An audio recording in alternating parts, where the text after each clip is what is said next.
a lei e a graça. Eu vou falar um pouco do que é a lei e do que é a graça. Se em algum momento eu vou expressar mal, ou não conseguir falar direito o que eu quero explicar, eu conto com a maturidade de vocês para procurar entender o que eu estou querendo dizer. A lei e a graça. Se você for pegar sua Bíblia, você vai ver que ela é dividida em Velho Testamento e Novo Testamento. No Velho Testamento, as pessoas viviam de acordo com a lei, e no Novo Testamento passaram a viver de acordo com a graça. Nós hoje vivemos na graça. Mas essa tal de lei, como era? O que é a lei? Então eu vou falar um pouquinho agora do que é a lei. A lei é uma série de regras e punições do Velho Testamento. Isso era a lei. Se você for estudar mais a fundo, alguns estudiosos dividem a lei em categorias, como lei cerimonial, lei civil, lei moral. Mas dividindo ou não, todas as regras do Velho Testamento tinham o nome de lei. Algumas das leis do Velho Testamento eram: você tem que guardar o sábado, ou seja, você não pode trabalhar no sábado. A lei tinha os 10 mandamentos. A lei dizia que não podia adulterar e quem adulterasse ia ser apedrejado. Então havia várias regras da lei. Isso era a lei, um conjunto de regras. Mas para que Deus criou a lei? A lei foi criada para colocar ordem na sociedade. A lei estabelecia limites. A lei dizia o que podia e o que não podia fazer. A lei mostrava que nós, às vezes, fazemos mal ao próximo e não devemos fazer. A lei dizia que nossos erros nos afastam de Deus. Então a lei serviu para isso. Inclusive, em Gálatas 4, Paulo vai dizer que a sociedade, a humanidade, no começo de sua história, era muito infantil e precisava de alguém para ditar as regras. E essa foi a lei. A lei serviu de aio, A-I-O, aio. Um aio é um instrutor, é um tutor, ou mais grosso modo falando, é uma espécie de babá, que ensina a criança no caminho que deve andar. Essa era a finalidade da lei. Então a lei é um conjunto de regras criado para estabelecer a ordem. Alguns podem pensar, então a lei tinha o intuito de punir. Não, não era de punir, era de mostrar o caminho. É um exemplo. Quando uma mãe fala para o filho: olha, meu filho, se você mentir, mamãe vai te bater.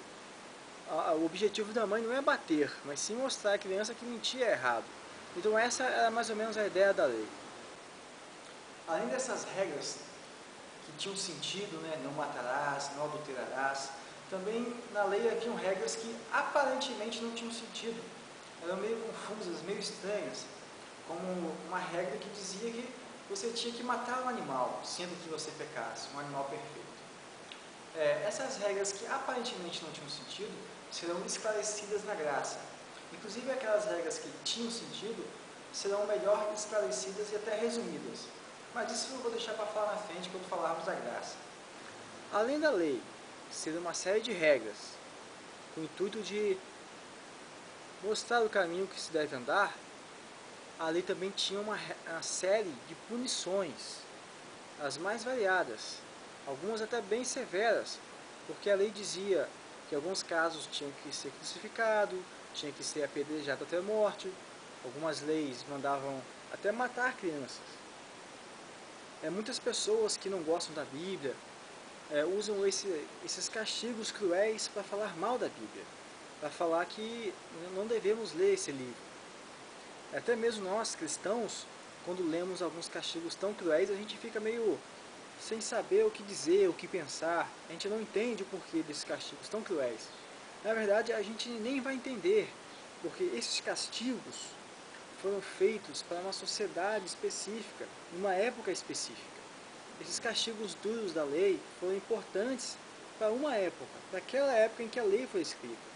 Esses castigos e punições não mais se aplicam hoje. A partir de Jesus, os castigos da lei, de crucificação, de apedrejamento, de coisas do tipo, de matar criança, ficou para trás, ficou no Velho Testamento, porque naquela sociedade precisava disso. A gente tem dificuldade em entender isso porque a gente toma como parâmetro a nossa sociedade de hoje, que é infinitamente mais intelectual, mais organizada, com maiores conceitos de amor ao próximo, de respeito ao próximo e a Deus. Então esses castigos duros do Velho Testamento ficaram no Velho Testamento e hoje não se aplicam mais. Muitos acham que nós cristãos temos a mente pequena por ler um livro tão cruel. Mas na verdade a mente pequena, a mentalidade pequena está em achar que a crueldade do Velho Testamento se aplica hoje. A mentalidade pequena está em achar que tem como a gente saber como era a sociedade daquela época, sendo que nós não a vivenciamos. Essa que é a mentalidade pequena. Hoje, todos os castigos do Velho Testamento não se aplicam mais. Todos os castigos não se aplicam mais. Inclusive até o pior dos castigos. Tem gente que pensa que o pior dos castigos é crucificação, ou apedrejamento, ou a pena de morte. Na verdade, o pior dos castigos da lei é a condenação do inferno. Porque a lei dizia o seguinte, que qualquer pessoa que durante a vida cometeu um pecado sequer, vai para o inferno. Então essa é a pior das condenações da lei. E essa também não se aplica mais. Nenhuma condenação se aplica mais à lei hoje. Ué, mas como assim? Como antes poderia haver punições e condenações e hoje não mais? O que aconteceu para que isso fosse extinto? Essas punições fossem extintas? É aí que entra a graça. A graça é justamente isso. Sabe por quê? Que aquele que cometeu um pecadozinho se afasta de Deus? Porque Deus é 100% bondade. E só pode se relacionar com Ele quem também é 100% bondade. Deus é 100% perfeito. E só pode se relacionar com Ele quem é 100% perfeito. Como ninguém é assim, por causa dos erros, logo está todo mundo condenado ao inferno. Porque quem cometer um pecado sequer vai para o inferno. Então está todo mundo condenado, porque todo mundo já cometeu um pecado. Então a condenação recai sobre todos que já habitaram o planeta Terra. Então vamos lá. Antes de falar da graça, que anulou as condenações da lei, vamos falar sobre, resumir o que é a lei. A lei é uma série de regras criadas por causa das transgressões, para que as pessoas andassem no caminho certo. E a lei tinha uma série de punições, condenações, inclusive do inferno. Vamos entrar na graça agora. Como que antes poderia haver lei, condenações, e agora não haver mais as condenações da lei? O que é essa graça na verdade? O que foi essa tal de graça? Como que ela conseguiu fazer isso? O termo graça significa um favor que você recebeu, mas não mereceu. Você não mereceu, mas recebeu. E o favor em questão, como eu já falei, foi o livramento de todas as condenações da lei. Todas as condenações da lei já não mais caem sobre ninguém, graças à graça. Não é bem sobre ninguém, eu vou explicar depois sobre quem, na verdade. Eu quero dizer o seguinte, que a graça anulou as condenações da lei. A graça foi um favor, esse favor é esse livramento. Aí você pode pensar assim, poxa, mas como que foi possível essa graça? O que aconteceu de fato para que pudéssemos nos tornar livres da condenação da lei? Acontece o seguinte, todos os seres humanos estavam condenados, porém um homem que nunca pecou, ou seja, se ele nunca pecou, ele não tem nenhuma condenação sobre ele, nenhuma, porque nunca pecou. Então um homem que nunca pecou, que não está devendo, vamos dizer assim, veio à Terra e assumiu a culpa de todo mundo. E quando ele assumiu a culpa de todo mundo, as condenações da lei já não recaem mais sobre ninguém que creia nesse homem. No caso, Jesus Cristo. Quando Jesus morre, é como se ele dissesse o seguinte, olha gente, deixem que eu pegue todas as condenações de vocês para que vocês se salvem. Deixem que eu morra para que vocês vivam. Deixem que sobre mim caia toda a condenação da lei para que ninguém mais seja condenado. Deixem que eu me separe eternamente de Deus para que vocês se unam a Ele. Isso é graça. Quando Jesus diz, Deus meu, por que me desamparaste? Na verdade, ali ele está confirmando que a separação de Deus recaiu sobre ele. Que ele se separou de Deus e que automaticamente toda a raça humana pôde se aproximar de Deus. Pelo menos aqueles que creem em Jesus, que é a porta para o céu por causa disso, Porque ele assumiu nossa dívida, então quem crê nele não tem mais dívida alguma. Então foi por isso que Jesus disse isso antes de morrer. Ah, tá, então Jesus está no inferno, Não, porque quando Jesus morre, ele salva a todos. Quando Jesus ressuscita, ele salva a si mesmo. Então ele salvou toda a humanidade e a si mesmo. Então Jesus não está no inferno. Muitos pensam que Jesus, ao morrer, falhou, fracassou, ou teve a sua missão interrompida. Na verdade, não foi bem isso. Na verdade, na morte de Jesus, ele cumpriu a sua missão. A missão de Jesus era morrer mesmo. Então, na sua morte, não foi uma derrota, um fracasso, ou sua missão foi interrompida. Na verdade, na sua morte, a humanidade conseguiu adquirir a maior vantagem e privilégio de sua história. Foi o maior acontecimento da história, porque ele veio para morrer mesmo. Ele não falhou, nem fracassou, nem teve sua missão interrompida. Ele veio para morrer por nós.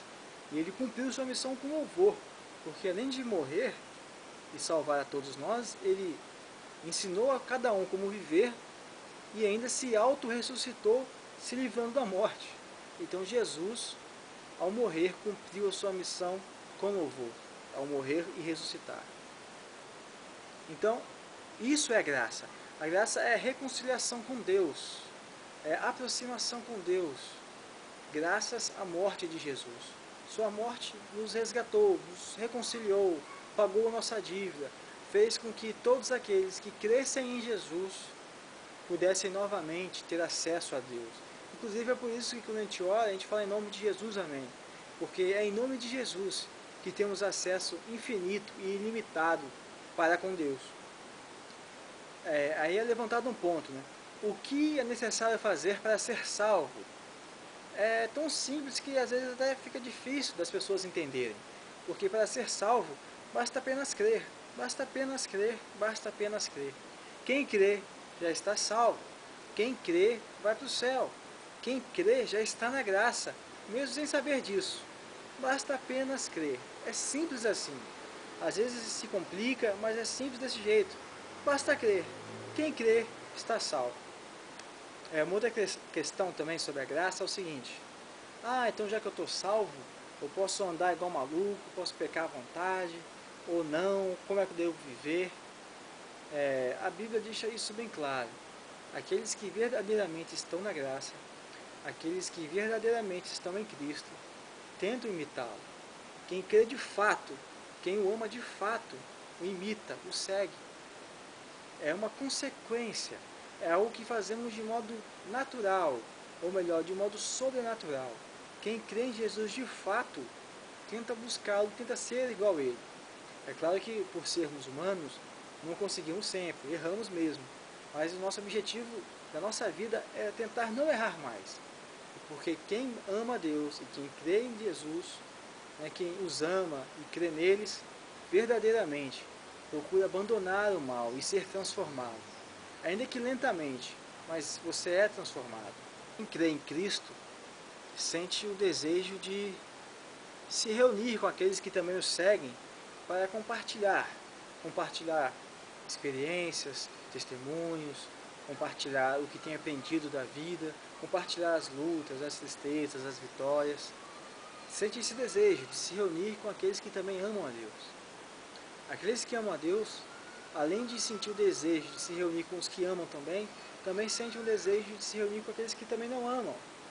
Porque além de falarmos de Deus para eles, nós o amamos e os respeitamos, ainda que eles pensem diferente da gente, ainda que eles tenham crenças diferentes.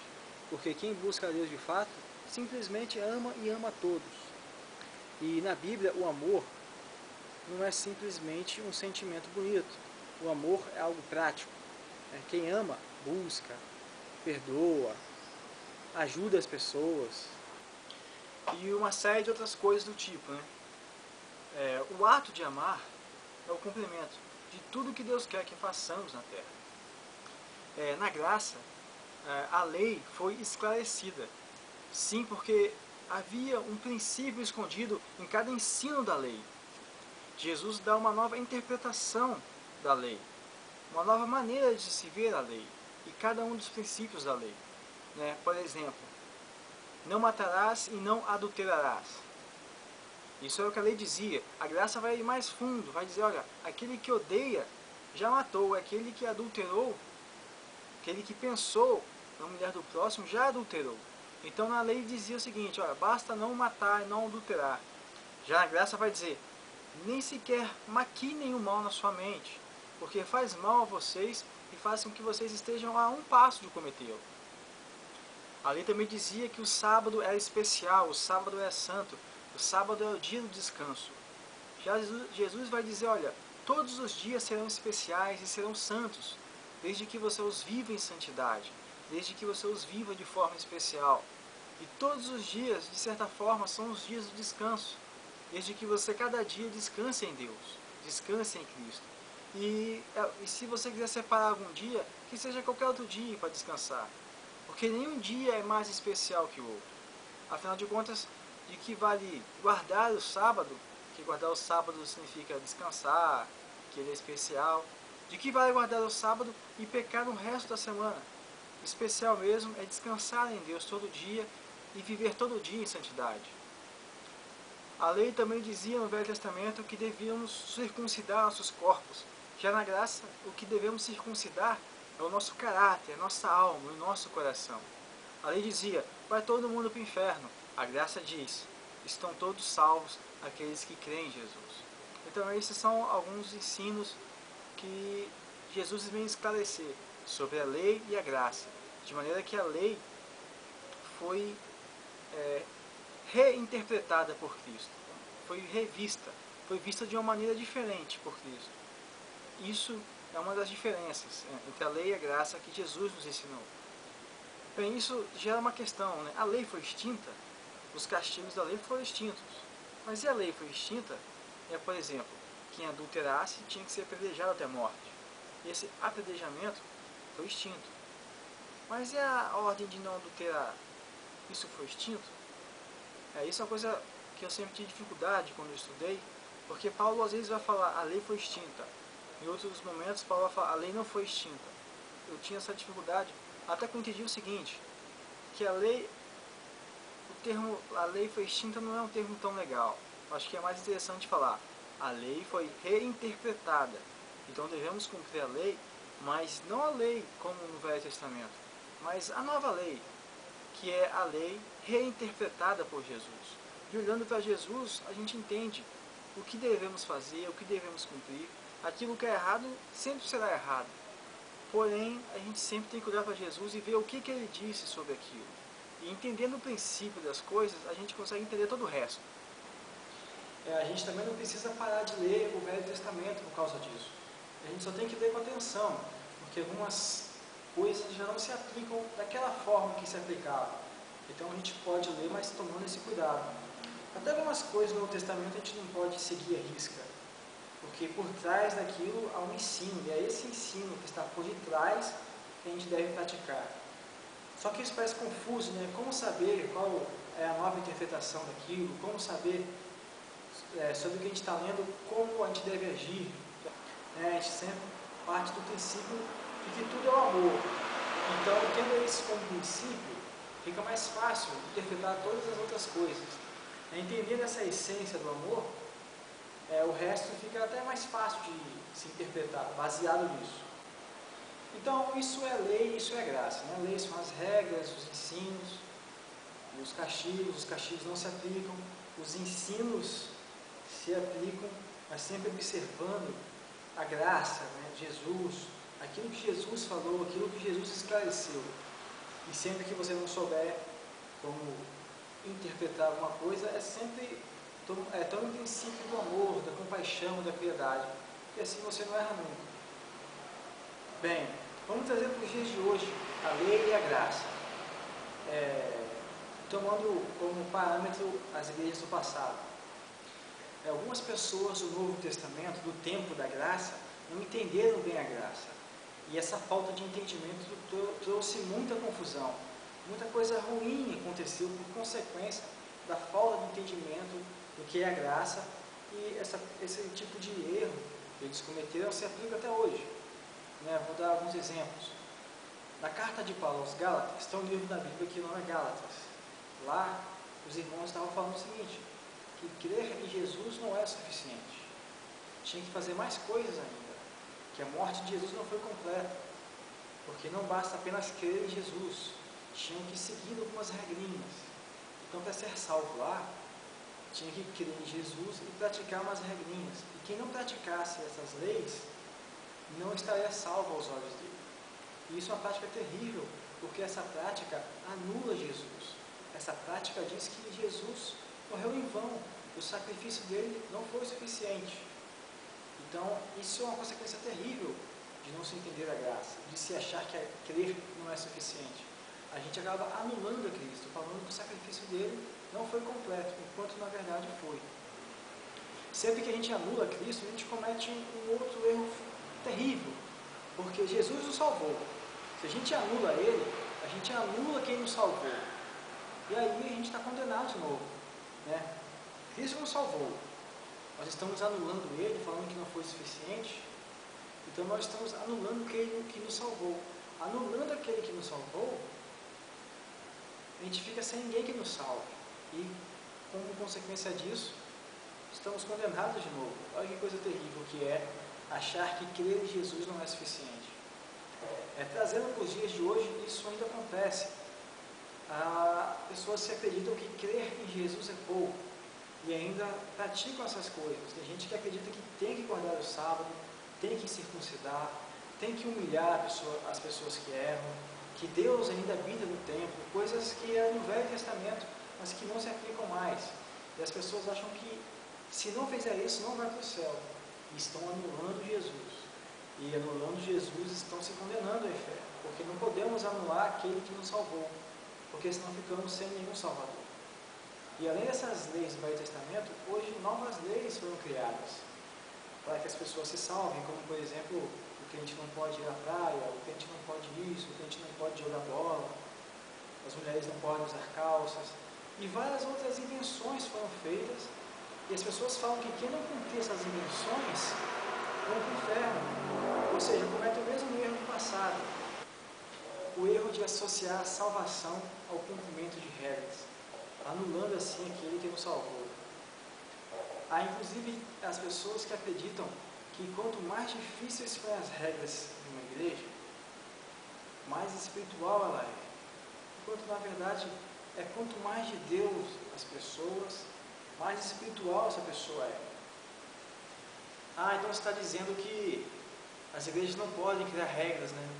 Claro que não. Muitas igrejas criaram regras no Novo Testamento e essas regras ajudaram bastante as igrejas.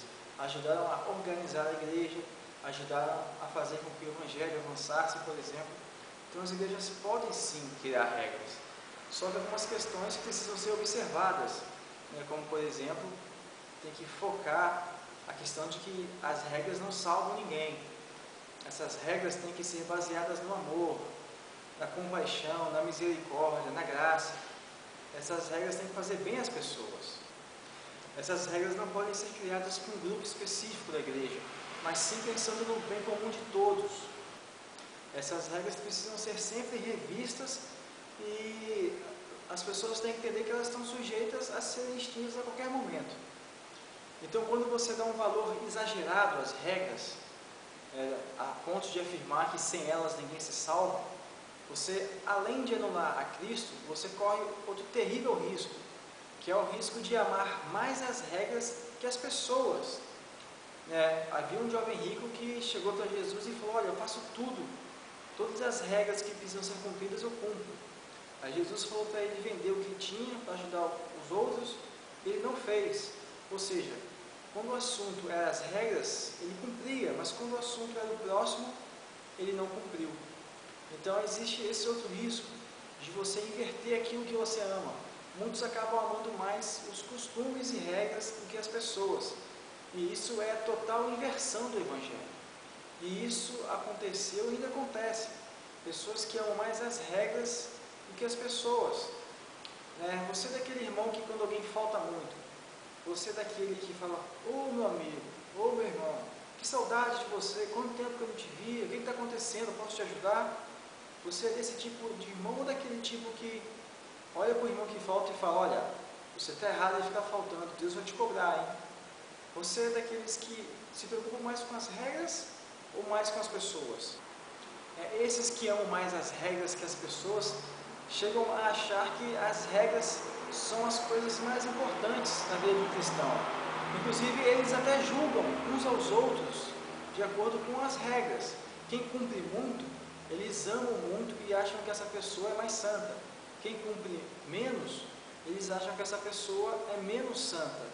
Então, eles acabam tomando como parâmetro as regras e julgam de maneira inescrupulosa até aqueles que não cumprem tanto quanto eles. O parâmetro deles, o termômetro deles espiritual está no cumprimento dessas regras. E apenas isso. E aqueles que não as cumprem, eles até chegam a odiar e perseguir. É interessante que quem pensa assim, acha que as pessoas que não cumprem tanto as regras são pessoas que querem pouco compromisso com Deus, né? Porque eles acham que compromisso com Deus, acima de tudo, são essas regras. Enquanto, na verdade, cumprir essas regras até que são fáceis. O difícil mesmo é você amar. Isso que é o difícil. Então, as pessoas que não são tão apegadas às regras erradas, essas pessoas não quer dizer que elas estejam longe de Cristo. Pelo contrário. Porque, às vezes, aquele irmão que você pensa que é menos crente, às vezes está muito mais próximo de Deus que aquele que você acha que é mais crente, só porque aparentemente cumpre tudo o que é imposto a ele.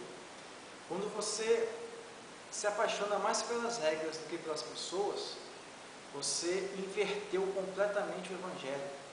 No exemplo que eu dei do jovem rico, Jesus vai dizer que não há lugar para estes no reino de Deus, lugar para estes que se lembram das regras, mas se esquecem do próximo, enquanto na verdade deveriam fazer as duas coisas, né? Levando em consideração que eu estou falando aqui das regras boas, das regras que estão de acordo com a graça, com o amor e com a compaixão. Então, quando você dá um valor exagerado às regras, achando que sem elas ninguém se salvará, além de você anular a Cristo, além de você correr o risco de amar mais as regras que as pessoas, ainda tem mais uma coisinha que pode acontecer. E acontece. Você pode se decepcionar com o Evangelho, com Deus e com a igreja. Vou dar um exemplo. Eu vi no Jô Soares um rapaz sendo entrevistado, ele falando que foi um cristão autêntico, foi 100% cristão, cumpriu tudo que tinha que cumprir, fez tudo que tinha que fazer e foi tudo que tinha que ser como cristão, mas ele não teve sua alma saciada, satisfeita ao lado de Deus. Eu fiquei muito intrigado com isso, porque eu pensei, poxa, como isso é possível? Como alguém se dedica 100% a Deus e não tem sua alma saciada, né, e satisfeita? Quando ele começou a responder, eu pude entender que ele foi mais um cristão que achava que andar com Deus era cumprir regras, enquanto na verdade andar com Deus é buscar a Deus intimamente, é amar a Deus e ao próximo, lembrando que o amor é algo prático, como eu já disse. Mas ele não definiu ser cristão assim, ele não entendeu que ser cristão é isso. Ele achava que era simplesmente se tornar membro de uma igreja qualquer e seguir as regras. Então, esse é um perigo muito grande em se dar um valor exagerado às regras. Você acaba não saciando a alma, porque não sacia mesmo. Se você entrar numa igreja e fazer tudo o que tem que ser feito lá, não é suficiente. Se as coisas que pediram para você fazer forem coisas boas, você tem que fazer. Mas não é suficiente para saciar a alma. É só uma parte. É necessário que cada um busque a Deus intimamente e deseje ardentemente ser como Jesus. Se você apenas ir ao templo, prestar culto, e ao sair dali não continuar buscando a Deus e tentando imitar a Cristo, realmente, ainda que você cumpra todas as regras, você não vai ter sua alma saciada, porque o que sacia a alma mesmo é a busca individual por Deus, né? É entender a graça, é amar a Deus e ao próximo. Isso tem acontecido muito no Brasil e muitos estão passando por isso e nem sabem, né? Que muitos até, já vi muitas pessoas falando assim, olha, vou me dedicar mais a Deus, então eu vou pegar um cargo a mais na minha igreja. Não, que bom que você vai pegar um cargo a mais, isso é legal, mas isso não sacia a alma. É necessário que haja uma busca individual, íntima para com Deus, porque cumprir a regra da igreja é só durante as programações, e quando você está fora? Então é necessário que haja uma busca diária, constante por Deus. E quando você se apega muito às regras, você acaba se esquecendo disso, buscando pouco, focando só na regra. E isso realmente não sacia a alma. A única coisa que sacia, como o apóstolo Paulo vai dizer, é o ego. Porque você vai ficar com a sensação de dever cumprir, mas ainda assim é pouco. É como eu já disse, não tem problema nenhum na existência de regras, né? O problema é quando você dá um valor exagerado a isso, porque você anula Cristo, você ama menos as pessoas e você não sacia a sua alma. É claro que isso não acontece com todo mundo, nem em todas as igrejas, em todos os lugares, mas essas coisas infelizmente têm acontecido. O nosso papel como cristão é tentar mostrar às pessoas que não é bem por aí. Então é isso que eu quero te falar. Continue pregando o Evangelho e mostrando às pessoas essa falha. E eu vou falar uma coisa agora que uns não gostam, mas eu vou falar mesmo assim. Ao tentar mudar as pessoas, as igrejas, caso você não consiga, você é livre para ir aonde você quiser ir, independente de qual igreja seja. Eu sei que os não gostam de me falar isso, mas você é livre sim para ir onde você quiser ir. Porque uma coisa triste também, que as pessoas não gostam de falar, mas eu vou falar, é que alguns lugares já se contaminaram por demais, ficando quase que impossível você descontaminá-los. Às vezes esse amor exagerado às regras já tomou conta de muitos lugares. Quem conhece a graça sabe do que eu estou falando. Quem observa a igreja no Brasil sabe do que eu estou falando. Mas todos nós somos livres para nos manifestar e irmos aonde quisermos ir. A lei são as regras e os castigos do Velho Testamento, sendo que o pior dos castigos era a separação eterna de Deus, né? A condenação do inferno. A graça fez com que ninguém mais fosse condenado. Aquele que crê não é mais condenado. Crer basta, amar a Cristo basta, servi-lo basta, lembrando que quem o ama e o segue, tenta imitá-lo de fato, aqueles que verdadeiramente creem. E nós hoje simplesmente amamos. Jesus nos deu uma nova interpretação da lei. Não precisamos ler toda a lei e toda nova interpretação de Cristo. É bom fazermos isso, mas sempre na dúvida de como proceder, a gente deve usar o critério do amor, da compaixão, da misericórdia, antes de tomar qualquer decisão. Assim fica muito mais fácil de viver. Talvez nesse vídeo eu não tenha me expressado bem algumas vezes, ou não fui claro, mas eu conto com a maturidade, o Espírito Santo e a inteligência de cada um para tentar entender o que eu quis dizer. É com boa fé que eu faço esse vídeo, não é com contenda, raiva, briga, discussão, não é com esse espírito, é de boa fé mesmo. Independente do que você concorde ou não, que a gente continue sendo irmãos e amigos e caminhando junto. É assim que eu penso.